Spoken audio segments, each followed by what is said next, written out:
আল্লাহ বলেন আলা সাআ মা ইয়াহকুমুন, তাদের এই সিদ্ধান্ত কতই না মন্দ ছিল, তাদের এই সিদ্ধান্ত কতই না মন্দ ছিল।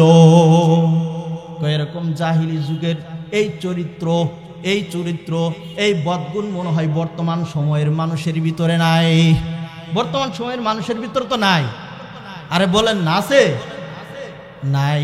আপনারা বললেন নাই, কিন্তু চিন্তা করে দেখেন জাহিলি যুগের মানুষগুলো কন্যা সন্তান জন্মের পরে সেইটাকে মাটির ভিতরে পুঁতে ফেলতো, কিন্তু বর্তমান যুগের মানুষগুলো জাহিলি যুগের ওই সমস্ত মানুষকেও হার মানিয়েছে। ওইটা তো দুনিয়ার আলো বাতাস দেখতো, বাবা মা বলে ডাকতো, দুনিয়ার আলো বাতাস দেখতো, কিন্তু বর্তমান যুগে কন্যা সন্তান গর্ভে আসলে গর্ভপাত হওয়ার আগে ভ্রূণ নষ্ট করে মেরে ফেলে। وَإِذَا بُشِّرَ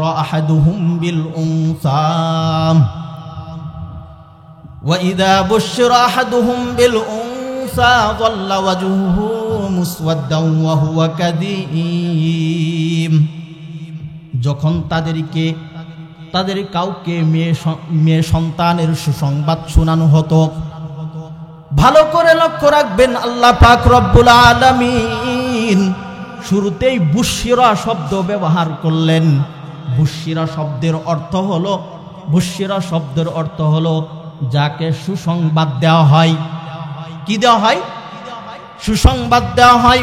ওয়াইদা বুশিরা আহাদুহুম বিল উনসা, তাদের কাউকে যখন মেয়ে সন্তানের সুসংবাদ দেওয়া হতো, তাদের চেহারা কেমন হতো, তাদের অবস্থাটা কেমন হতো?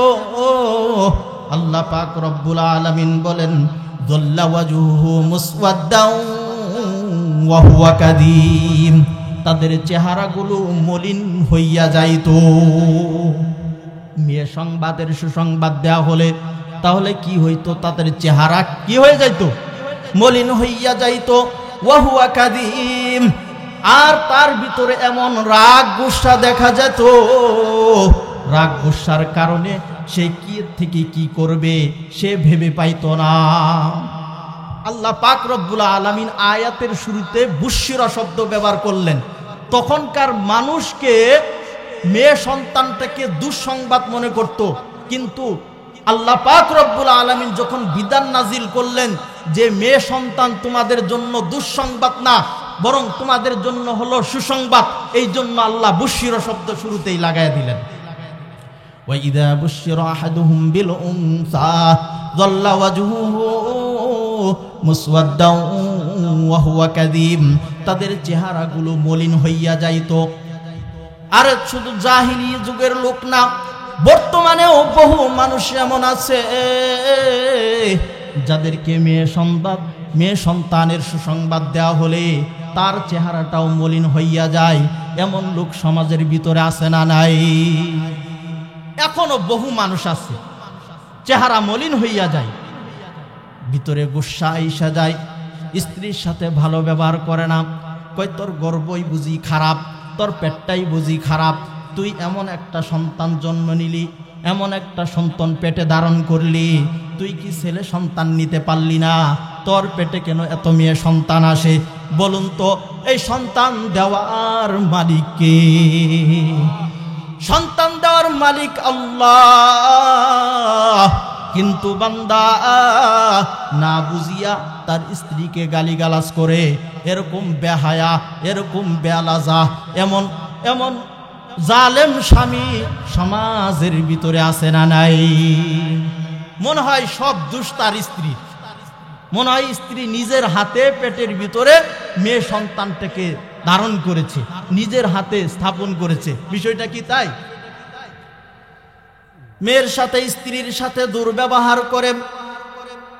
দুর্ব্যবহার করে শুধু জাহিলিয়ার যুগের লোকটা এমন করতো না, বরং বর্তমান যুগের লোকগুলো এমন করে। তাদের চেহারা মলিন হইয়া যায়, তাদের ভিতরে গুসা এসে যায়।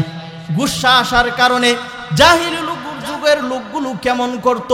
আল্লাহ পাক রব্বুল আলামিন বলেন ইয়াতাওয়ারা মিনাল কওমি মিন সূ মা বুশিরা বিহি, তাদেরকে যখন মেয়ে সংবাদের সুসংবাদ দেওয়া হতো, মেয়ে সন্তানের সুসংবাদ দেওয়া হতো, তখন এই সংবাদকে সে সুসংবাদ মনে করে নাই, দুঃসংবাদ মনে করিয়া কওমের লোক থেকে নিজেকে আড়াল করে রাখতো। ওই আমার মেয়ে সন্তান আসবে, মেয়ে সন্তান আসবে। জাহিলি যুগের ওই সমস্ত লোকেরা এলাকার মধ্যে সমাজের ভিতরে কাউকে আর চেহারা দেখাইতো না। কি করতো না? কাউকে চেহারা দেখাইতো না। হাই আমার মেয়ে সন্তান হবে, এই চেহারা আমি কিভাবে মানুষকে দেখাবো? তাই কওমের লোক থেকে নিজের চেহারাটাকে আড়াল করে রাখতো। যখন মেয়ে সন্তান হতো, মেয়ে সন্তান যখন স্ত্রী যখন গর্ভপাত করতেন, তখন এখন তো হয়েই গেছে, কি করবে? আয়ুমসিকুহু আলা হুনিন আম ইয়াদুসুহু ফিত তুরাব।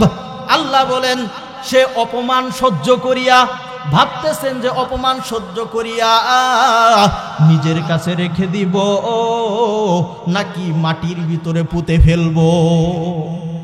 কেমন লজ্জা যে এই অপমান, আমার মেয়ে হয়েছে, মেয়ে হওয়া মানে অপমান মনে করতো যে আমার এটা বড় অপমান, আমার এইটা বড় অপমান। এখন এই মেয়েটাকে আমি নিজের কাছে অপমান সইয়া নিজের কাছে রেখে দিব নাকি মাটির ভিতরে পুঁতে ফেলবো। কয় কখনো কখনো জাহিলি যুগের ওই সমস্ত লোক নিজের কন্যা সন্তানটাকে এখনো আব্বা আম্মা বলে ডাকতে পারে না, এমন উপযুক্ত বয়সে হয় নাই, এর আগেই নিজের তাজা কন্যা সন্তানটাকে মাটির ভিতরে পুঁতে ফেলতো। নাউজুবিল্লাহ। দাহিয়াতুল কালবির ঘটনা আপনারা শুনেছেন, আমি ঘটনার দিকে যাব না, শুধু এতটুকু বলবো জাহিলি যুগের লোক কেমন পাষাণ ছিল। যখন দাহিয়াতুল কালবি তার কন্যা সন্তানটাকে গর্তের ভিতরে যখন ফালাইবে, গর্ত খুঁড়তেই যখন বাবার চেহারার ভিতরে ঘাম দেখেছেন, মেয়ে সন্তানটা বাবার খুব আদরের হয়, মেয়েটা বাবার মুখটাকে মুছে দেয়, বাবা যখন ঘেমে যায় ঘামটাকে মুছে দেয়, বারবার জিজ্ঞাসা করে বাবা আপনি কেন এইখানে ঈশা গর্ত করেন? বাবা কোনো উত্তর দেয় না, বাবা কোনো উত্তর দেয় না। একটা সময়ে মেয়েটাকে যখন হঠাৎ ওই গর্তের ভিতরে ধাক্কা মারে, মারার সাথে সাথেই মেয়েটা যখন পড়ে যায়, মেয়ের আর বুঝতে বাকি থাকে না যে আমার বাবা আমাকে দুনিয়া থেকে শেষ করে দিবে, দুনিয়া থেকে বিদায় করে দিবে। তাই মেয়েটা বাবার কাছে কাকুতি মিনতি করতে লাগলেন, বাবা তুমি যে আমার বাবা, আমি যে তোমার কন্যা, কোনোদিন সন্তানের কোনো সমাজের ভিতরে কোনো মানুষের কাছে গিয়ে পরিচয় দেব না, তবু আমি দুনিয়া আর জমিনে বাঁচতে চাই, আমাকে একটু বাঁচার সুযোগ দাও না। ওই ছোট্ট মেয়েটার কচি কণ্ঠে এমন মিষ্টি মিষ্টি কথা জাহিলি যুগে দাহিয়াতুল কালবির অন্তরকে গলাইতে পারে নাই। ওই অবস্থায় মেয়েটাকে জ্যান্ত কবর দিয়ে চলে এসেছে। কেমন জাহিলি যুগ, কেমন বর্বরতার যুগ ছিল। মানুষ এতটাই পাষাণ হয়েছিল, নিজের কন্যা সন্তানটাকে মাটির ভিতরে পুঁতে ফেলতো। আল্লাহ বলেন আয়ুমসিকুহু আলা হুনিন আম ইয়াদুসুহু ফিত তুরাব। সে অপমান সইয়া নিজের কাছে রেখে দিবে নাকি মাটির ভিতরে পুঁতে ফেলবে, এমন চিন্তা মানুষ করত।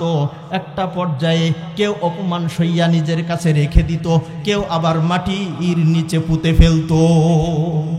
মেয়ে সন্তানকে তারা দুঃসংবাদ মনে করত, দুঃসংবাদ মনে করত। এই জন্য মেয়ে সন্তানকে যদিও হয়তো হওয়ার আগে কওম থেকে নিজের মুখকে আড়াল করে রাখতো, নিজের চেহারা দেখাইতো না, হওয়ার পরে ওই সন্তানকে অপমান না সইতে পাইরা সন্তানটাকে জ্যান্ত কবর দিত। আল্লাহ বলেন আলা সাআ মা ইয়াহকুমুন। তাদের এই সিদ্ধান্ত কতই না মন্দ ছিল, তাদের এই সিদ্ধান্ত কতই না মন্দ ছিল। এরকম জাহিলি যুগের এই চরিত্র, এই বদগুণ মনে হয় বর্তমান সময়ের মানুষের ভিতরে নাই। বর্তমান সময়ের মানুষের ভিতরে তো নাই। আরে বলেন না আছে? নাই। আপনারা বললেন নাই, কিন্তু চিন্তা করে দেখেন জাহিলি যুগের মানুষগুলো কন্যা সন্তান জন্মের পরে সেইটাকে মাটির ভিতরে পুঁতে ফেলতো, কিন্তু বর্তমান যুগের মানুষগুলো জাহিলি যুগের ওই সমস্ত মানুষকেও হার মানিয়েছে। ওইটা তো দুনিয়ার আলো বাতাস দেখতো, বাবা মা বলে ডাকতো, দুনিয়ার আলো বাতাস দেখতো, কিন্তু বর্তমান যুগে কন্যা সন্তান গর্ভে আসলে গর্ভপাত হওয়ার আগে ভ্রূণ নষ্ট করে মেরে ফেলে। জাহিলি যুগের এই প্রথাকে, এই বদগুণকে, তাদের এই জুলুমকেও হার মানিয়েছে বর্তমান যুগের মানুষ। এমন হয় বহু মার পেটের ভিতরে যখন কন্যা সন্তান আসে, ডাক্তার থেকে এমন পাওয়ারি ওষুধ খাওয়াইয়া এই সন্তানটাকে পেটের ভিতরে গলায় ফেলে এরপর এই সন্তানটা পিছনের রাস্তা দিয়ে বের হইয়া যায়। ওই যে রাস্তা দিয়ে বের হয়, এমন নারী, এমন বহু ঘটনা আছে যে অধিক রক্তক্ষরণের কারণে মাটাও পর্যন্ত মারা যায়। এমন হয় কি হয় না? এমন বহু হয়, মাটাও মারা যায়। কোনো মেয়ে যদি বেঁচেও থাকে, এমনও হয় যে চিরতরে যে গর্ভধারণ করার শক্তি এইটা পর্যন্ত হারিয়ে ফেলে। সুতরাং জাহিলি যুগের ওই সমস্ত মানুষের বর্বরতাকেও বর্তমান কিছু মানুষ হার মানিয়ে দিয়েছে। কন্যা সন্তানকে সুসংবাদ মনে করে, দুঃসংবাদ মনে করে, সুসংবাদ মনে করে না। কিন্তু আল্লাহ এই আয়াতের শুরুতেই বুশিরা শব্দ ব্যবহার করলেন। আল্লাহ বুঝাইতে চাইলেন এইটা তোমাদের জন্য দুঃসংবাদ নয়, বরং এইটা হলো তোমাদের জন্য সুসংবাদ। কারণ কি?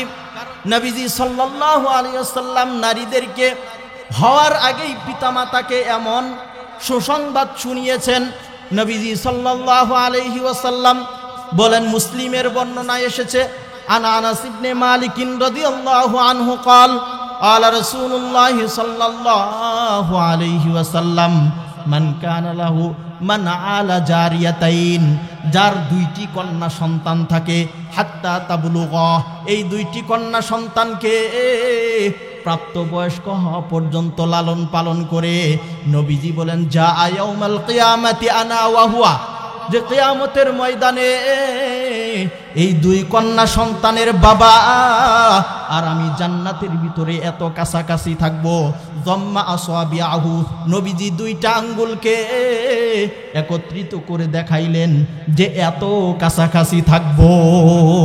সুবহানাল্লাহ।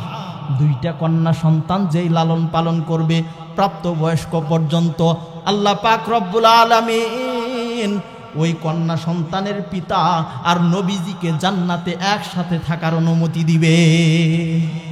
তাহলে কন্যা সন্তান আসার আগেই আল্লাহ সুসংবাদ শুনিয়েছেন কাকে? মেয়ের পিতাকে, কন্যার পিতাকে।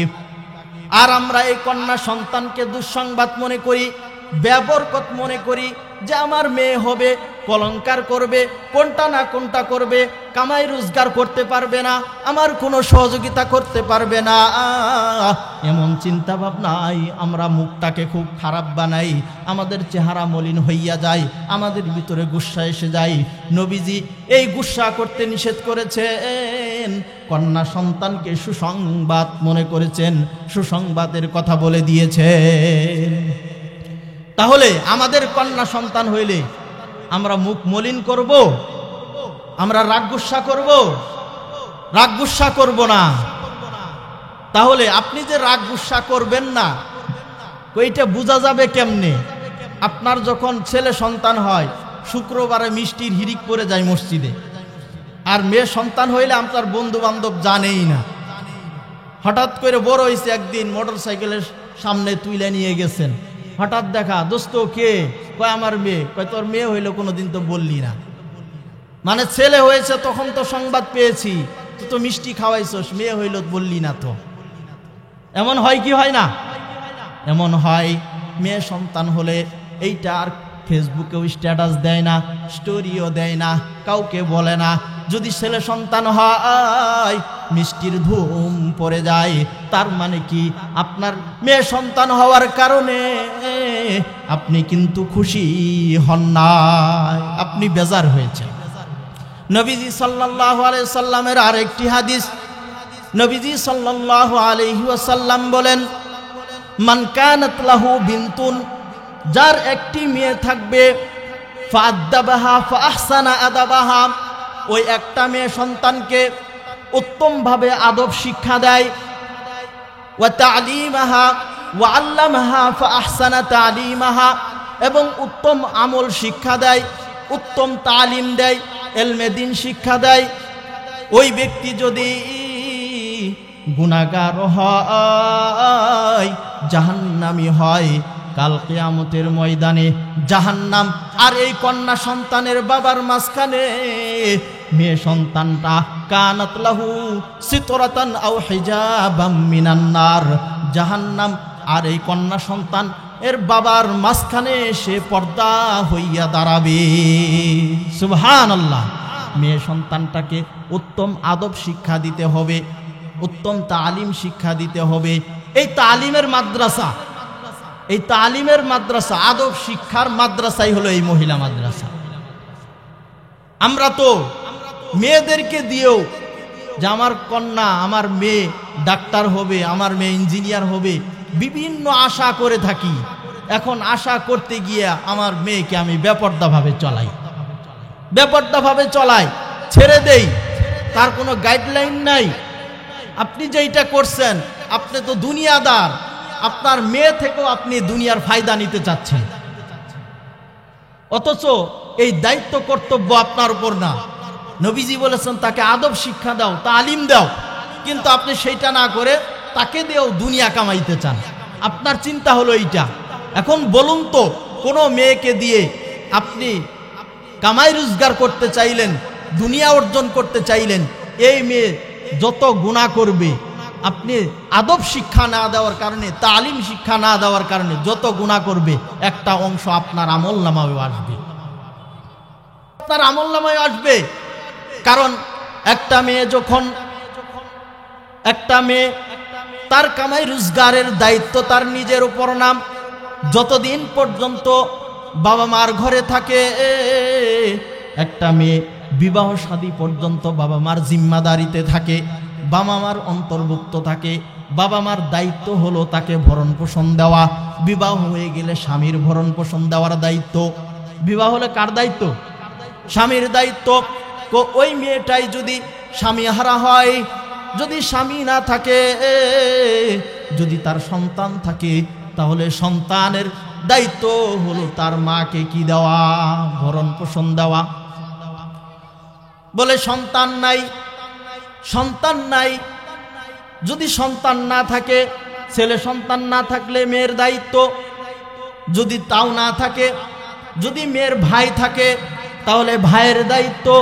যদি ভাইও না থাকে, যদি তার চাচা বা মামা থাকে, চাচা মামার উপর দায়িত্ব আসে তার ভরণ পোষণের। তার ভরণ পোষণের দায়িত্ব কার উপর আসে? চাচা মামার উপর আসে। কোনো মেয়ে নিজের ভরণ পোষণ নিজে যোগান দিবে না। ইসলামী শরিয়ায় কারো না কারো অধীনস্থ করেছেন একজন মেয়েকে কারো না কারো অধীনস্থ করেছেন। সুতরাং আপনার মেয়েকে দিয়ে কামাই রোজগার করে খাইতে হবে, এই টেনশন আপনার ভিতরে কেন? এই চেতনা আপনার ভিতরে কেমনে আসলো? আপনার মেয়েটাকে আপনি আদব শিক্ষা দেন, দ্বীন শিক্ষা দেন, বিনিময়ে আপনি আদব আর তালিম দেওয়ার কারণে এই মেয়েটা আপনাকে জান্নাতে যাওয়ার কারণ হবে। এই মেয়ে আপনার জন্য। সুবহানাল্লাহ।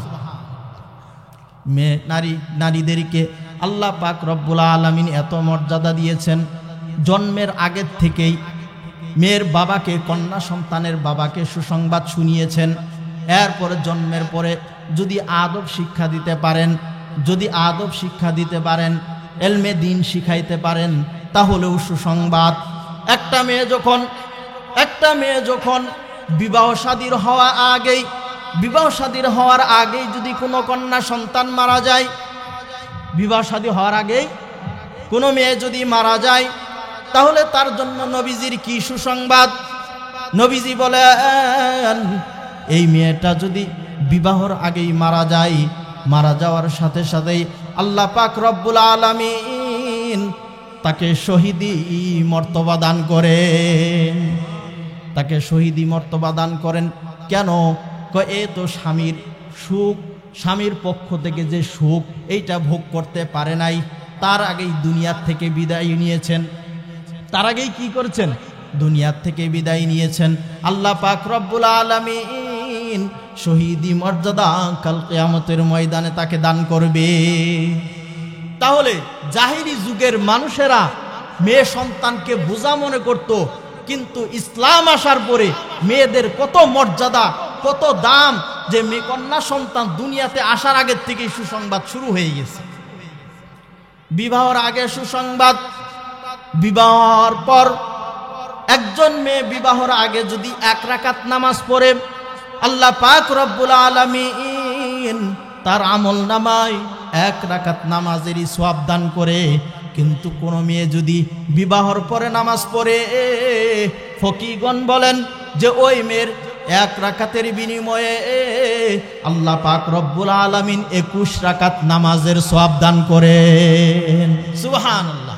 আজকে আমাদের নারীরা বিভিন্ন অজুহাত দেখাইয়া তারা নামাজ কালাম ছেড়ে দেয়। তারা বলে যে এই সন্তান নিয়ে, সংসারের ঝামেলা নিয়ে কিভাবে নামাজ পড়ব? ভাত রান্না করতে হয়, বন্দে বাড়িতে কামলা নেয়, অনেক ঝামেলা থাকে। এত ঝামেলার ভিতরে কি আর নামাজ পড়া যায়? যেই জিনিস যত কষ্টের, ওই জিনিসের প্রতিফল তত বেশি, ওই জিনিসের প্রতিদান তত বেশি। বিবাহর আগে 1 রাকাতে 1 রাকাতের সওয়াব, কিন্তু বিবাহর পরে কোন নারী যদি 1 রাকাত নামাজ পড়ে, আল্লাহ পাক রব্বুল আলামিন তার আমল নামায় 21 রাকাত নামাজের সওয়াব দান করেন। কারণ কি? ফকিগণ বলেছেন তার উপর দায়িত্ব হলো 2টা। একটা হলো স্বামীর পক্ষ থেকে দায়িত্ব, স্বামীর জিম্মাদারি পালন করতে হয়, আরেকটা হলো আল্লাহর পক্ষ থেকে দায়িত্ব। ডাবল দায়িত্বের কারণে আল্লাহ পাক রব্বুল আলামিন তাকে 21 রাকাত নামাজের সওয়াব দান করেন। কত মর্যাদা একজন নারীকে আল্লাহ পাক রব্বুল আলামিন দিয়েছেন। একজন নারীর প্রতি কত ইহসান, কত অনুগ্রহ আল্লাহ পাক রব্বুল আলামিন করেছেন। এখন যদি বর্তমান যুগের নারীরা না বুঝে, তাহলে নিজের কপাল নিজে খাবে, নিজের কপাল নিজে পুড়বে। আল্লাহ পাক রব্বুল আলামিন এত সুযোগ দান করেছেন। বলেন, কোন নারী যখন গর্ভবতী হয়, যেই দিন থেকে তার গর্ভে সন্তান এসেছে, সন্তান আসলে পরে নারীরা কিন্তু আর স্বাভাবিক অবস্থায় থাকে না। আগে যেমন স্বাভাবিকভাবে চলাফেরা করত, গর্ভে সন্তান আসার পরে কিন্তু স্বাভাবিকভাবে চলাফেরা করে না। তার বড় কষ্ট হয়। কখনো এমন হয় বাথরুম করতে গিয়েছে, সেইখানেও গিয়া সন্তান পেটের ভিতরে লাথি মেরেছে, বাথরুমের দরজা ধরে সেখানে দাঁড়িয়ে গেছে। এমন হয় কি হয় না? নারীরা পর্দার আড়ালে যে মা বোনেরা আছেন, এমন হয় কি হয় না? এমন হয়। যখন কখনো কখনো এমন হয় বাড়িতে ভালো ভালো খাবারের আয়োজন, বাড়িতে ভালো ভালো খাবারের আয়োজন, সবাই খাইতে বসছে, এই গর্ভবতী নারীটাও খাইতে বসে। এত সুন্দর খাবার লইয়া হঠাৎ যখন সন্তান পেটের ভিতরে লাথি দিয়েছে, লড়াচড়া করেছে, তখন আর পেটের ভিতরে ব্যথার কারণে এই সুন্দর খাবার আর এই নারী খাইতে পারে না। তাহলে কি স্বাভাবিক অবস্থায় থাকতে পারে? না, স্বাভাবিক অবস্থায় থাকতে পারে না। তার বড় কষ্ট হয়, তার বড় কষ্ট হয়। কখনো কখনো কষ্টের কারণে বিছানায় গিয়ে শুয়ে পড়ে, বিছানায় গিয়ে চোখের পানি ছেড়ে দেয়। কিন্তু তারপরেও কিন্তু তার দিলের ভিতরে একটাই শান্তি, যে আমার গর্ভ থেকে সন্তান আসবে, সন্তানের চেহারা দেখব, এই সন্তান আমাকে মা মা বলে ডাকবে, এইটা আমার জন্য খুব ভালো লাগবে, আমার শান্তি লাগবে। এই একটা মাত্র আনন্দের কথা চিন্তা করিয়া এই নারী কিন্তু পেটের ভিতরে এত কষ্ট সহ্য করে। নবীজি বলেন, ওই যে কষ্ট সহ্য করিয়া কখনো কখনো উহ আহ শব্দ করে, উহ আহ শব্দ করে আল্লাহ পাক রব্বুল আলামিন তার ফেরেশতাদেরকে ডাক দিয়ে বলেন, ও আমার ফেরেশতারা, আমার এই বান্দি একটা বড় বোঝা মাথায় লইছে। সেই বোঝাটা কি? সন্তান জন্ম দেওয়ার বোঝা, সন্তান ধারণ করার যে বোঝা। এই বোঝা লইয়া সে উহ আহ শব্দ করে। এই উহ আহ শব্দ তুমি তার আমল নামায় লিখিও না। এই উহ আহ শব্দের পরিবর্তে তার আমল নামায় সুবহানাল্লাহ, আলহামদুলিল্লাহ, আল্লাহু আকবারের নেকি লিখে নাও। সুবহানাল্লাহ। গর্ভবতী মা সন্তানের যন্ত্রণায় যখন উহ আহ শব্দ বলে, আল্লাহ এইটাকে উহ আহ হিসাবে আর আমল নামায় লিখতে বলেন না। আল্লাহ কি হিসাবে লিখতে বলেন? সুবহানাল্লাহ, আলহামদুলিল্লাহ, আল্লাহু আকবার বললে যেই সওয়াব, এই সওয়াব লিখতে বলেন। তাহলে একজন নারীর প্রতি আল্লাহ কত সদয় হয়েছেন, কত ইহসান করেছেন, কত দয়া করেছেন। যেই নারী যখন গর্ভপাতের সময় হইয়া যায়, গর্ভপাতের সময় হইয়া যায়, গর্ভপাতের সময়ে নারীর কিন্তু প্রসব বেদনা আছে। বলেন, প্রসব বেদনা আছে না? আছে না? প্রসব বেদনা আছে। যদিও এখনকার নারীরা অনেক সময় প্রসব বেদনা বুঝে না। গর্ভপাতের সময় হওয়ার 10 দিন 20 দিন আগেই হসপিটালে যায়, নিজের শরীরটার ভিতরে শরীর অবশ্যের ইনজেকশন দিয়া নিজের পেটটাকে কাটিয়া সন্তান বের করে সে বুঝতেই পারে না যে প্রসব বেদনার ব্যথাটা কেমন, প্রসবের ব্যথাটা কেমন, এটা বুঝেই না। এই প্রসব বেদনার ক্ষেত্রে নবীজি সাল্লাল্লাহু আলাইহি ওয়াসাল্লাম বলেন, কোন নারীর যখন গর্ভপাতের সময় হয়, যে কয়েকবার প্রসব বেদনা উঠে, প্রত্যেকটা প্রসব বেদনায় যখনই এই ব্যথাটা জেগে ওঠে, আরবের একজন গোলামকে আল্লাহর রাস্তায় দান করলে যে সওয়াব, আল্লাহ পাক রব্বুল আলামিন প্রত্যেকটা ব্যথার কারণে এই পরিমাণ সওয়াব দান করেন। সুবহানাল্লাহ। একজন নারীর প্রতি কত সদয়, কত ইহসান আল্লাহ করেছেন, কত নিয়ামত দিয়েছেন। যদিও এখনকার নারীরা বুঝে না, এটা চায় না যে তার ব্যথা অনুভব হোক। এর আগেই ইনজেকশন দিয়া প্রক্রিয়া চালায়া সন্তানটাকে কি করে খালাস করে বের করে। যে এমন হয় গর্ভপাতের সময় কোন নারী এমন রিস্কের ভিতরে থাকে যে সন্তান হইতে গিয়া হয়তোবা আমার জীবনটা চলে যাবে। এমন হয় যে সন্তান বাঁচবে, মা বাঁচবে না। এমন হয় যে মা বাঁচবে, সন্তান বাঁচবে না। কিন্তু একজন মা সব সময় চায় যে আমার সন্তান বাঁচুক, তবুও আমার সন্তান বাঁচুক, আমার সন্তান যেন মারা না যাক, আমি দুনিয়ার থেকে চলে যাই, কিন্তু আমার সন্তান যেন দুনিয়ার আলো বাতাস দেখে। এমন অনেক সময় ডাক্তারকে কি লিখিত দেয় যে আমার সন্তানকে বাঁচান, আমি বাঁচতে চাই না, আমার সন্তান যেন দুনিয়ার আলো বাতাস দেখে।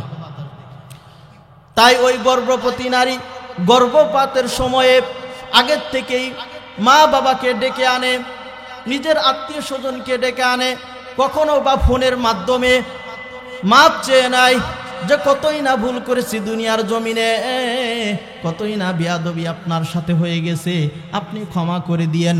হতে পারে আমার এই সন্তান মারা যাওয়ার সময়, এই সন্তান যখন দুনিয়াতে আসবে হয়তোবা আমি মারা যাব, আমার হয়তোবা আর বেঁচে থাকা যাবে না, হয়তোবা আমি মরে যাব। তাই সকলের কাছ থেকে ক্ষমা চেয়ে নেয় কি নেয় না? সকলের কাছ থেকে ক্ষমা চেয়ে নেয়, সকলের কাছ থেকে ক্ষমা চেয়ে নেয়।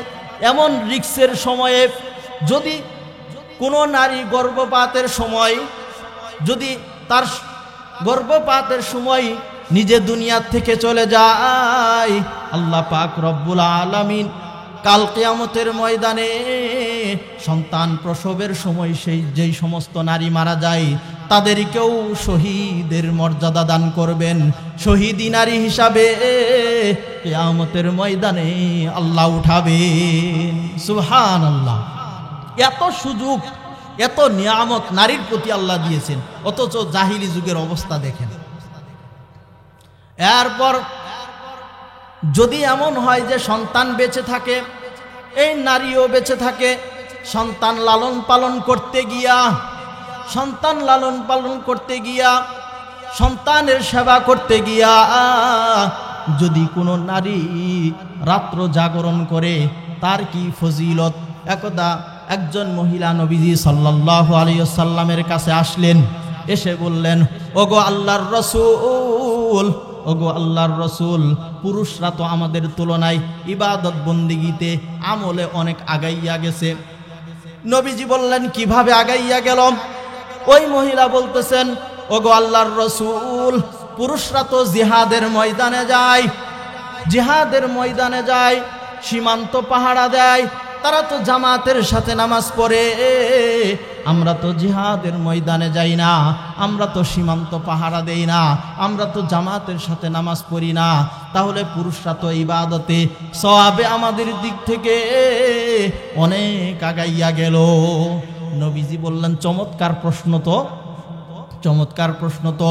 নবীজি এবার উত্তর করতেছেন যে একজন মুজাহিদ জিহাদের ময়দানে গিয়া যেই সওয়াব অর্জন করে, সীমান্ত পাহারা দিতে গিয়া যেই সওয়াব অর্জন করে, জামাতের সহিত নামাজ পড়া যেই সওয়াব অর্জন করে, একজন নারী যদি নিজ সন্তানকে লালন পালন করতে গিয়া, নিজ সন্তানকে সেবা দিতে গিয়া রাত্রের বেলা জাগরণ করে, ওই ব্যক্তি সীমান্ত পাহারা দিয়া, সারা রাত সীমান্ত পাহারা দিয়া যে সওয়াব পায়, একজন নারী নিজের সন্তানকে সেবা দিতে গিয়া যদি রাত্র জাগরণ করে, আল্লাহ পাক রব্বুল আলামিন ওই সীমান্ত পাহাড়ি মুজাহিদের সওয়াব তার আমলনামায় দান করেন। সুবহানাল্লাহ।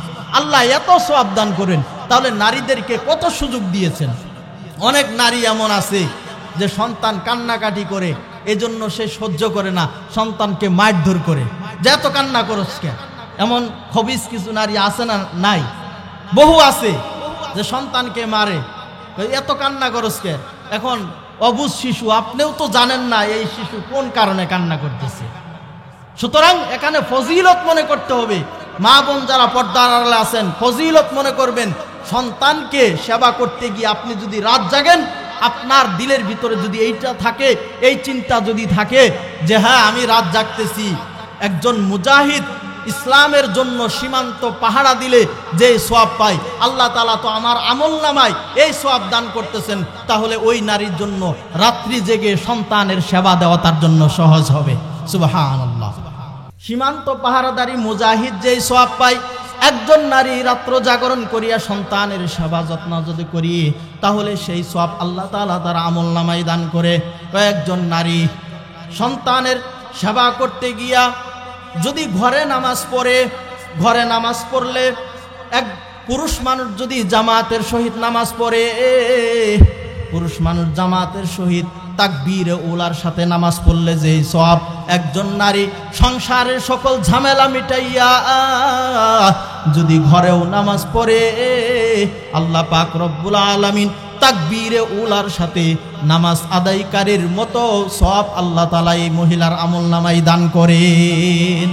তাহলে আল্লাহ কত সুযোগ দিয়েছেন, এরপরও আমাদের মা বোনরা বুঝে না, নামাজ পড়তে চায় না। পর্দার আড়ালের মা বোন যারা আছেন, আপনাদের প্রতি অনুরোধ থাকবে যে আপনারা সাংসারিক ঝামেলা মিটাইয়া আপনি নামাজ পড়েন, ঘরে নামাজ পড়বেন। একজন পুরুষ জামাতের সহিত তাকবীর উলার সাথে নামাজ পড়লে যেই সওয়াব পায়, আল্লাহ তাআলা আপনার আমলনামায় সেই সওয়াব দান করবেন। নবীজি সাল্লাল্লাহু আলাইহি ওয়াসাল্লামের একটি হাদিস, নবীজি বলেন, খায়রুল মাসাজিদিন নিসা, মহিলাদের উত্তম মসজিদ হলো আকরুফি বুয়ুতিহিন, মহিলাদের উত্তম মসজিদ হলো তার ঘরের কোণ। একজন পুরুষ মানুষ মসজিদে গিয়ে যদি নামাজের যেই সওয়াব পায়, মহিলা যদি ঘরের কোণায় নামাজ পড়ে, আল্লাহ তাআলা তার আমলনামায় সেই সওয়াব দান করবেন। তাহলে মহিলাদের উত্তম মসজিদ হলো, মহিলাদের কি বলেন, ঘরের কোণ হলো উত্তম মসজিদ মহিলাদের জন্য। তো মহিলাদের উত্তম মসজিদ হলো তার ঘরের কোণ। কারণ মহিলারা মসজিদে যাবে, বেগানা বহু পুরুষের নজর পড়তে পারে। বলবেন যে হুজুর সে তো পর্দা করেই যাবে। আরে পর্দা করে গেলে সে না হয় পর্দা করলো, কিন্তু পুরুষ মানুষ কি নিজের চেহারা ঢেকে রাখে? সে ঘর থেকে বের হইলে এই মহিলার নজর পুরুষদের দিকে পড়বে কি পড়বে না? হ্যাঁ, পড়বে কি পড়বে না? আল্লাহ পাক রব্বুল আলামিন বলেন, কুল্লিল মুমিনিনা ইয়াগুদ্দু মিন আবসারিহিম, ওগো নবী মুমিন পুরুষদেরকে বলে দিন তাদের চেহারা যেন অবনত করে, নিচের দিকে করে। কোন বেগানা নারী যদি সামনে পড়ে যায় সাথে সাথে তার চেহারা যেন নিচের দিকে করে। আবার আল্লাহ পাক রব্বুল আলামিন আরেক অংশ বলেন, ওয়াকুল্লিল মুমিনাতি ইয়াগুদ্দুনা মিন আবসারিহিন্না, মুমিনা নারীদেরকেও বলে দিন তাদের চেহারা যেন অবনত করে। এখন মহিলা যদি বিনা কারণে ঘর থেকে বের হয় তাহলে তার নজর পুরুষের দিকে যাবে কি যাবে না? এতেও পর্দার খেলাপ হবে কি হবে না? এখনকার নারীরা তো মনে করে যে আমরা হিজাবে ঢাকলাম এটাই বুঝি পর্দা। না, আপনার চোখের সামনে পর পুরুষ যদি বাজে, আপনি যদি সেই দিকে তাকায় থাকেন তাহলেও এটা পর্দার খেলাপ হয়। নবীজি সাল্লাল্লাহু আলাইহি ওয়াসাল্লামের স্ত্রীগণ একদিন নবীজি সাল্লাল্লাহু আলাইহি ওয়াসাল্লামের সাথেই দাঁড়ানো। ইতিমধ্যেই আল্লাহর নবী সাল্লাল্লাহু আলাইহি ওয়াসাল্লামের একজন সাহাবী যার নাম হলো উম্মে মাকতুম, যিনি ছিলেন অন্ধ সাহাবী। কি সাহাবী? অন্ধ সাহাবী। অন্ধ সাহাবী আসতেছেন। নবীজি সাল্লাল্লাহু আলাইহি ওয়াসাল্লাম স্ত্রীদেরকে বললেন, ইহতাজিবা, যে তোমরা তার থেকে পর্দা করো। এখন নবীজির স্ত্রীগণ বললেন যে আমরা কি কারণে পর্দা করব, কি কারণে পর্দা করব? আপনার তো সেই সাহাবী যে নাকি অন্ধ, সে তো আর চোখে দেখে না, সে তো আমাদেরকে দেখতে পারবে না, তাহলে কি কারণে পর্দা করব? নবীজি বললেন, আমার সাহাবী উম্মে মাকতুম সে তো অন্ধ, কিন্তু তোমরা তো আর অন্ধ না, তোমরা তো চোখে দেখো, সুতরাং তোমাদের পর্দা করতে হবে। তাহলে নারী বিনা কারণে কি হবে না? বিনা কারণে ঘর থেকে বের হবে না, বের হলেও পর্দার সহিত বের হইতে হবে।